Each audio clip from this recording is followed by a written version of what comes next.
Hello good morning दोस्तों, आपका स्वागत है हमारे इस यूट्यूब चैनल में। तो आज हम निफ्टी 50 के स्टॉकों की एनालिसिस करेंगे और उससे निष्कर्ष निकालेंगे कि निफ्टी का ट्रेंड कैसा रहने वाला है।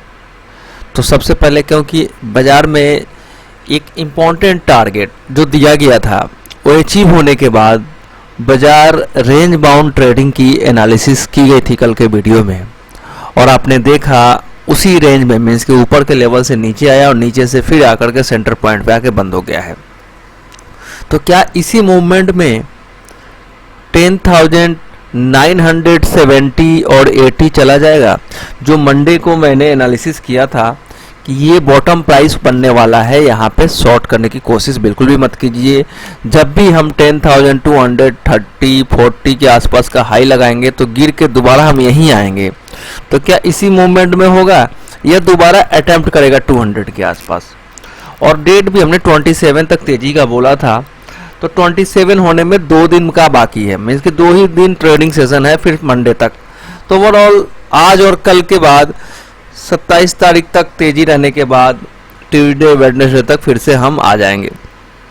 तो ओवरऑल 2 दिन किसी ना किसी तरीके से, जिस तरीके से कल का लो लगा है उसी लो के आसपास बॉटम बनाएगा और कल का जो हाई लगा उसी हाई के आसपास दोबारा अटेम्प्ट करेगा और फिर एक अच्छा खासा गिरावट होगा। तो ये 2-3 दिनों का गेम है।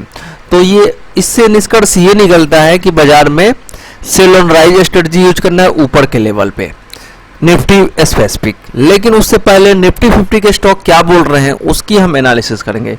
ये जो 50 स्टॉक है उसमें से आप देख रहे हैं सिप्ला ने अपने वीकली टारगेट के 60% टारगेट को अचीव किया हुआ है। तो सिप्ला का अगर देखा जाए तो ये स्टॉक वीकली बेसिस पे जो नीचे जो सपोर्ट है 657 और यहीं पे रुका हुआ है, मीन्स कि 657 रुके तोड़ेगा तो 648।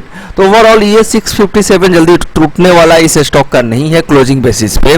तो ये इस स्टॉक को हम ये एक मार्क्स दे देंगे कि ये स्टॉक अभी नहीं टूटेगा, यहाँ से एक बाउंस आ सकता है और बाउंस का एक्सपेक्टेशन ऊपर की तरफ इंट्राडे 670 के आसपास होगा और नीचे जो सपोर्ट होगा 650 के आसपास होगा। अगर किसी भी कारण बस क्लोजिंग बेसिस पे 657 नहीं टूटता है लेकिन इंट्राडे बेसिस पे टूटे तो 651 649 का स्टॉप लॉस लगा करके नीचे के लेवल पे इस रेंज में बाइंग अपॉर्चुनिटी ढूंढना चाहिए। तो ये भी निफ्टी को नीचे की तरफ नहीं धकेलेगा। सेकेंड, डॉक्टर रेड्डी ने क्या किया है, 10% डाउन ट्रेंड में आया है। तो इस स्टॉक में चांसेस हो सकता है कि गिरावट आ जाए। वीकली बेसिस पे इस स्टॉक ने नीचे के लेवल पे तोड़ा है और मंथली बेसिस पे इस स्टॉक ने ऊपर की तरफ ब्रेकआउट दिया है। तो ओवरऑल देखा जाए तो इस स्टॉक ने हुआ क्या है कि ये वीकली जो टारगेट था, वीकली हाई जो है 4162 बनाया है। अब 4162 से ये गिर के नीचे जो सपोर्ट है 4039 का, 4040 का, तो 4040 के आसपास सपोर्ट लेकर के इस स्टॉक में भी बाउंस आ जाएगा। ओवरऑल नीचे का जो लो सेल ब्रेकडाउन किया है तो नीचे 3947, मीन्स कि ओवरऑल अगर देखा जाए तो 3947 के आसपास मैक्सिमम इस स्टॉक में डाउन साइड देखा जा सकता है। 4000 के आसपास स्ट्रॉन्ग सपोर्ट है, 3940 पे इसमें फिर से बाउंस आ जाएगा। तो ये इसलिए एनालिसिस की जा रही है कि ज़्यादा गिरावट अगर होगा इन स्टॉकों में तभी जाके निफ्टी में गिरावट हो सकती है। तो ये दोनों स्टॉकों से ये आइडिया लग रहा है कि ये ज़्यादा गिरावट होने के चांसेस नहीं है। तो सेकंड, हिंदुस्तान यूनिलीवर ये रिजल्ट अच्छे आने के बाद भी गिरा है क्योंकि इस पे सब लोग दाव लगाते हैं हिंदुस्तान यूनिलीवर पे। तो सब इन्वेस्टर को और शॉर्ट टर्म वाले को ट्रैप करने के लिए इसमें एक अच्छा खासा मंदी होती है, फिर से बाउंस हो जाता है। तो 2230 के आसपास से स्ट्रॉन्ग सपोर्ट है। तो 2230 बिल्कुल भी क्लोज नहीं करेगा और किसी भी कारणवश मिलता है तो फिर से इसमें बाइंग अपॉर्चुनिटी देखी जाएगी। ये ओवरऑल ऊपर की तरफ जैसे ही ब्रेकआउट आएगा 2275 80 तो दोबारा से ये चल पड़ेगा 90 का लेवल ब्रेक करते हैं 2330 के आसपास। तो overall buy on dip strategy इसमें भी यूज कर सकते हैं। मीन्स कि बाजार गिरेगा तो निफ्टी 50 को ये होल्ड करेगा नीचे की तरफ से। सन फार्मा में देखा जाए तो सन फार्मा में भी सपोर्ट पे आ गया है, सपोर्ट पे आ गया है। स्ट्रॉन्ग सपोर्ट जो है सन फार्मा में नीचे की तरफ सपोर्ट है 460 के आसपास, 465 के आसपास। इंट्राडे के बेसिस पे 465 आने के बाद दोबारा 470 की तरफ चलता है तो बाइंग अपॉर्चुनिटी ढूंढ सकते हैं। ओवरऑल इस स्टॉक में भी नियर टू बॉटम है, नियर टू बॉटम है। इंपॉर्टेंट लोअर लेवल का जो टारगेट है इस मूव का 452, तो 452 रुपए तक किसी कारणवश नीचे की तरफ मूवमेंट होता है तो 452 पे स्ट्रॉन्ग सपोर्ट है। एक्सिस बैंक तो ब्रेकआउट पे है। उसके बाद कोल इंडिया में तो कंप्लीट तेजी चालू हुआ है। आइसर मोटर का तेजी कंप्लीट होने वाला है, ये भी ध्यान रखिएगा। आइसर मोटर में एक छोटा सा करेक्शन देखा जा सकता है। एचसीएल टेक्नोलॉजी का ऑलरेडी 665 पे स्ट्रॉन्ग रेजिस्टेंस है तो ये ज्यादा ऊपर नहीं जाने वाला है।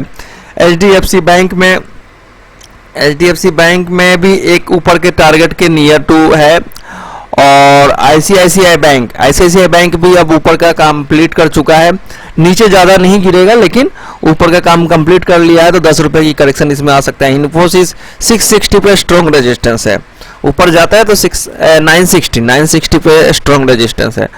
आईओसी ने भी अपना ऊपर का टारगेट 96 पे स्ट्रॉन्ग रेजिस्टेंस है। ओवरऑल ये दिख रहा है कि बहुत सारे स्टॉकों में ब्रेकआउट के आसपास जो खड़े हैं लाइक वेदांता, यूपीएल, ये सब ऊपर की तरफ चल रहे हैं। इनमें सपोर्ट ढूंढ करके बाइंग आ जाएगा।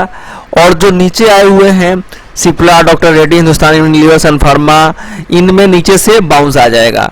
तो ये डाउन ट्रेंड ब्रेकआउट के ये कहानी है। नीचे जो नो ट्रेडिंग जोन में है लाइक अदानी पोर्ट, ये नियर टू बॉटम है। Asian paints near to bottom है। बजाज ऑटो में एक भारी गिरावट का सिग्नल मिल रहा है जो कि अभी नहीं, 27 तारीख के बाद होगा। बजाज फिंस और बजाज फाइनेंस, इनमें नीचे के लेवल पे सपोर्ट से बाउंस आ जाएगी। तो ये इस वीडियो का मतलब ये है कि ऐसा कोई भी स्टॉक नहीं दिख रहा है कि बहुत बड़ी मंदी में आने वाला है, लेकिन मंदी एक क्लियर कट मंदी आएगा 27 के बाद। तो 27 तक ये जिस तरीके से डेटा तैयार हो रखा है स्टॉकों का, ये क्लियर सिग्नल दे रहे हैं कि कुछ तो नीचे जाएंगे तो कुछ ऊपर की तरफ खींचेंगे। मींस कि निफ्टी 50 के स्टॉकों में उसी तरीके का डेटा तैयार हुआ है जिस तरीके का जो मेरा एनालिसिस है कि ये मार्केट टॉप आउट करेगा 27 तारीख तक और उसके बाद एक वन वे फॉल होगा और वो फॉल भी 300 पॉइंट का होगा। फॉल भी 300 पॉइंट का होगा। 11,300 से लेकर के 11,000 और 11,280, 260, 250 के आसपास अगर अपॉर्चुनिटी मिले 240 के आसपास तो सेल साइड पोजीशन लिया जा सकता है इंट्राडे के ब्रेकडाउन के सिग्नल पे। ऐसा नहीं कि वहां जाते ही आप बेच दीजिए। तो ओवरऑल ये स्टॉकों से व्यू निकल के आया है। तो यहीं पे इस वीडियो को वाइंड अप करते हैं। सेकंड वीडियो में निफ्टी और बैंक निफ्टी के एनालिसिस करेंगे। Thanks for watching this video. Okay bye.